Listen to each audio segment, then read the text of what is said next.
In today's video, I'm going to teach you how to set automated messages in Slack. Automated messages are a simple way to save time and make sure common questions or repeated phrases get a quick, consistent response.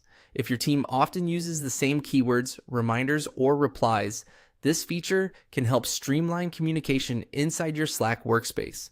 To get started, open Slack and look to the top left area of your screen, where you'll see your workspace name. Click the drop-down menu beside the workspace name to open the main workspace options. This is where Slack keeps a variety of settings related to how your workspace is managed and customized. From that menu, click on Tools and Settings. This section gives you access to additional workspace controls and admin-style options. Once that menu expands, select Customize Workspace.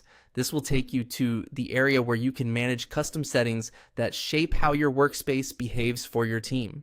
After the customization page opens, look for the Automated Messages section and click on it. This is where you can create messages that are triggered by specific words or phrases.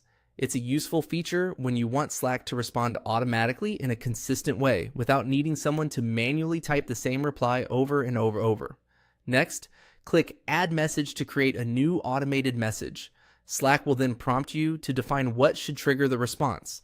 In the keyword or phrase field, type the word or phrase you want Slack to listen for.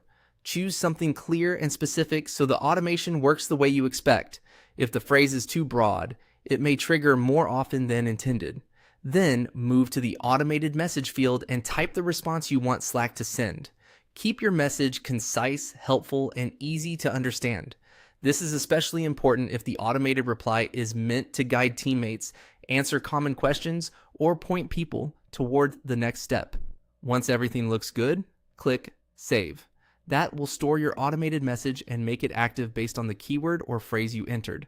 After saving, it's a good idea to double-check the wording of both the trigger and the message itself to make sure they match your intended use. Clear phrasing can help avoid confusion and make the automation feel more useful and natural for everyone in the workspace. And that's it. You've successfully set up an automated message in Slack.